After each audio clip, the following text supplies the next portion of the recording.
Morning everyone. The topic for the today is primary open angle glaucoma. As the name implies, primary open angle glaucoma, there is no obvious systemic or ocular cause of rise in intraocular pressure. It is also known as a chronic simple glaucoma of adult onset, which is characterized by slowly progressive raised intraocular pressure of more than 21 mmHg, normal appearing open normal appearing anterior chamber angle, characteristic optic disc cupping, and specific visual field defects.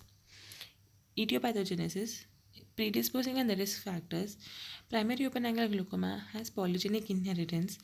Approximate risk of getting disease is 10% in siblings and 4% in the offspring.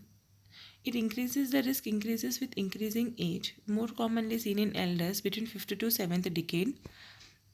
Significant more common, develops earlier, and is more severe in black people than in white. Myopes are more predisposed than the normal. Diabetics have a higher prevalence of primary open angle than non-diabetic. Cigarette smoking is also thought to increase its risk. Prevalence is more in hypertensive than the normal tensive patients. Prevalence of primary open angle glaucoma is more in patients suffering from Graves' ophthalmic disease than the normal. Corticosteroid responsiveness. The patient with primary open angle glaucoma and their offsprings and siblings are more likely to respond to 6 weeks topical steroid therapy with a significant rise in IOP. Coming to the pathogenesis of rise in IOP. Rise in IOP occurs due to decrease in the aqueous outflow facilities, which can be due to increased resistance to aqueous outflow caused by thickening and sclerosis of the trabecular meshwork with faulty collagen tissue, narrowing of intratrabecular spaces, deposition of amorphous material in juxtacanalicular space, collapse of Schlemm's canal, and absence of giant vacuoles in cells lining it. Detection of increased gamma globulin and plasma cells in trabecular meshwork on immunohistochemistry and positive anti-nuclear antibody reaction in some cases support an immunogenic mechanism of primary open angle glaucoma. Pathogenesis of an optic neuropathy. There is a retinal ganglion cell death is initiated when some pathologic event blocks the transport of growth factors known as deuterotropins from the brain to the retinal ganglion cells.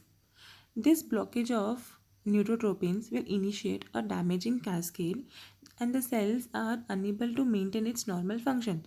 Thus, the retinal ganglion cells lose their ability to maintain normal functions and they undergo apoptosis, and they also trigger apoptosis of the adjacent cells. Retinal ganglion cell death is of course associated with loss of retinal nerve fibers. As the loss of nerve fibers extend beyond the normal physiological overlap of functional zone, the characteristic optic disc changes and specific visual field defects become apparent over the time. Coming to the clinical features of primary open angle glaucoma, the disease is insidious and usually asymptomatic until it has caused a significant loss of visual field defect. Therefore, a periodic eye examination is required after middle age. The patient can also present with headache of mild intensity. There can be scotoma, that is defect in visual field may be noticed occasionally. The patient often complains of difficulty in reading and close work, often which is persistently increasing.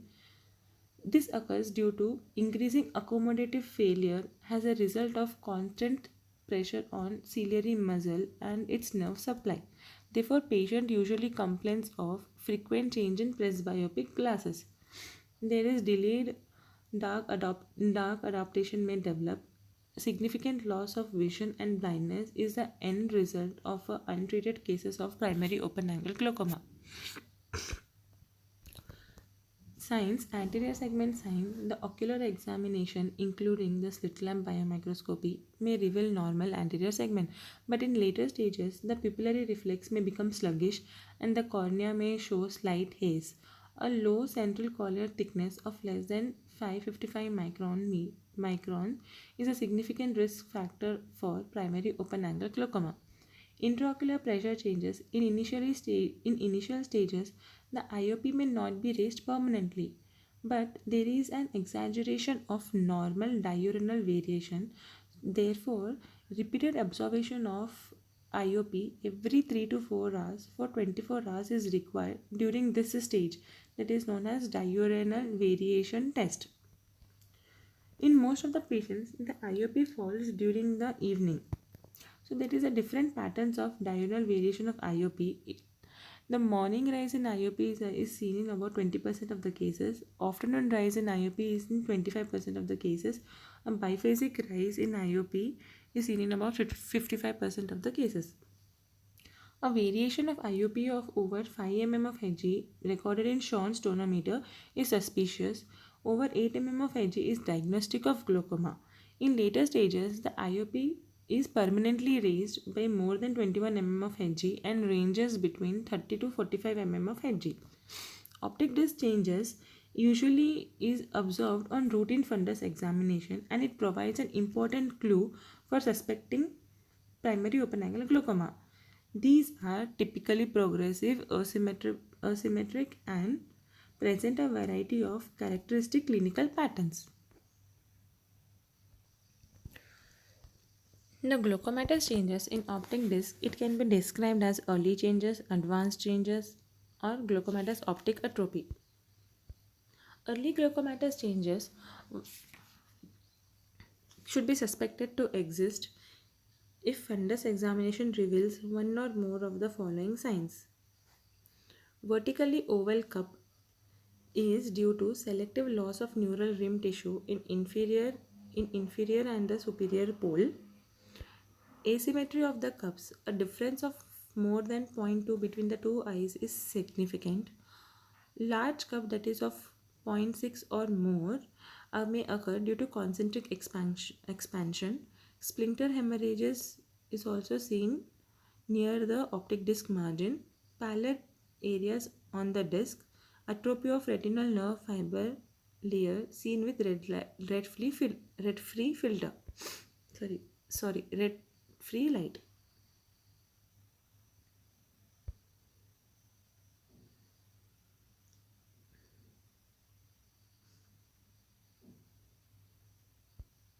In advanced glaucomatous changes in optic disc, there can be a marked cupping of zero point 0.7 to zero point 0.9 cup size. Excavation may even reach the disc margin. The sides are steep and not shoveling. There can be thinning of neuroretinal rim, which occurs in advanced cases, is seen as a crescentic shadow adjacent to the disc margin. Notching of the rim, especially the disc margin, is pathognomic.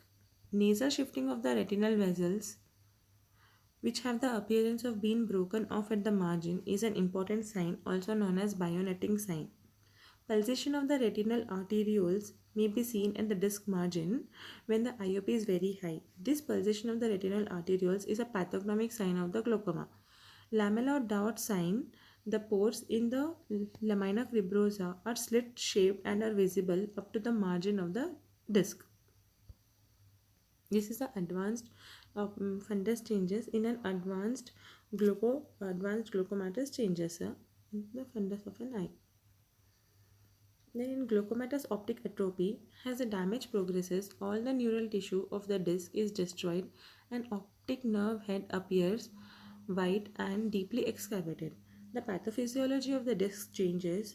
Both mechanical and vascular factors play a role in cupping of the disc. Mechanical effect of raised IOP forces the lamina cribrosa backwards and squeeze the nerve fibers within its meshes to disturb the exoplasmic flow. Vascular factors contribute in ischemic atrophy of nerve fibers without corresponding increase of supporting glial tissue. As a result, large cavernous or lacunae are formed, which leads to cavernous optic atrophy. Visual field defects appear only after 40% of axons have been damaged, and subsequently the field defects usually run parallel to the changes at the optic nerve head and continue to progress if IOP is not controlled. The anatomical basis of field defect. For better understanding of actual field defect, it is good to have a knowledge of their anatomical basis. First, the distribution of retinal nerve fibers. The fibers coming from the nasal half of the retina, they come directly to the optic disc as superior and the inferior radiating fibers. Those from the macular area, they come horizontally as papillomacular bundle. Fibers from the temporal retina arch above and below the macula and papillomacular bundle has superior and the inferior arcuate fibers with a horizontal raphe in between them. Arrangement of the nerve fibers within optic nerve head. Those from the peripheral part of the retina lie deep in the retina and they occupy most peripheral part of the optic disc. It is superficial part of the optic disc. While fibers originating closer to the nerve head lie superficial in the retina and occupy a more central portion of the disc. Coming to the progression of the field defects, the visual field defects in glaucoma are initially observed in Jeyer's area. The natural history of progressive glaucomatous field loss more or less takes the following sequence. First is isopter contraction. It refers to mild generalized constriction of central as well as peripheral field. It is the earliest visual field defect occurring in the glaucoma. Next is bearing of blind spot. It is this is this is bearing of blind spot.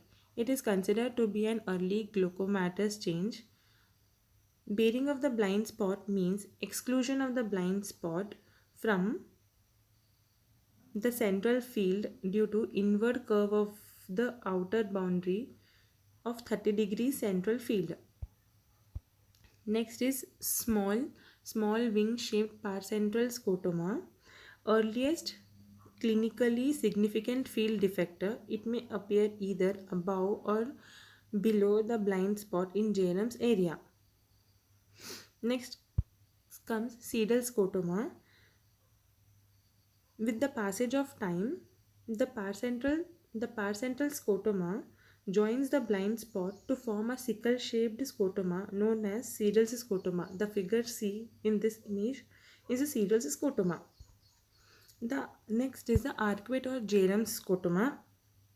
At the later stages, it is formed by the extension of sedal scotoma in an area either above or below the fixation point to reach the horizontal line. The figure D is arcuate or Jeyer's scotoma. Damage to the adjacent fibers causes a peripheral breakthrough. Next comes ring or double arcuate scotoma. The figure E is a ring or a double arcuate scotoma. It develops when two arcuate scotoma joins together. Next sequence is Ronay's central nasal step, created when two arcuate scotoma run in different arcs and meet to form a sharp right angle defect at the horizontal meridian. Peripheral field defect.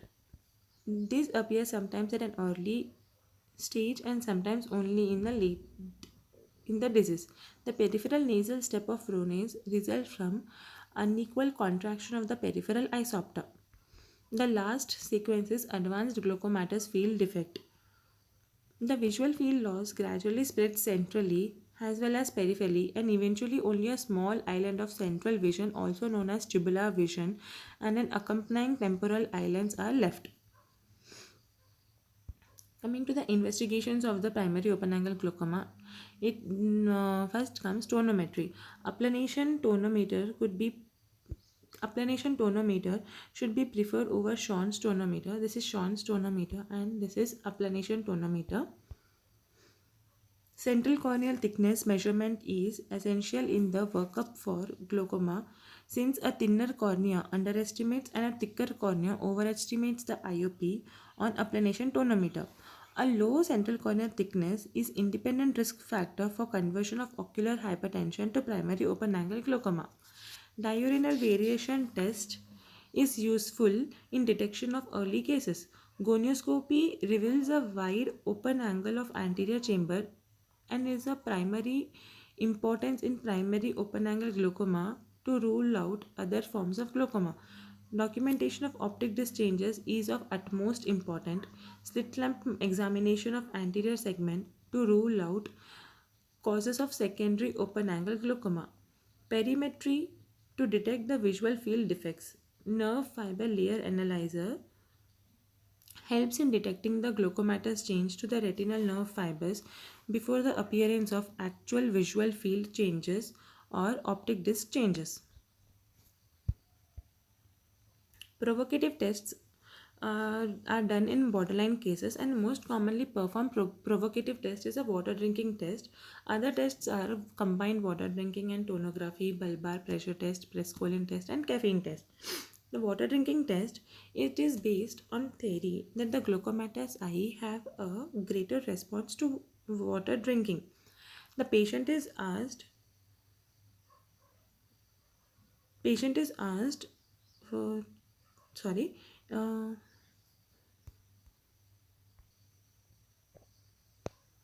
The water drinking test is based on the theory that glaucomatous eye have a greater response to water drinking.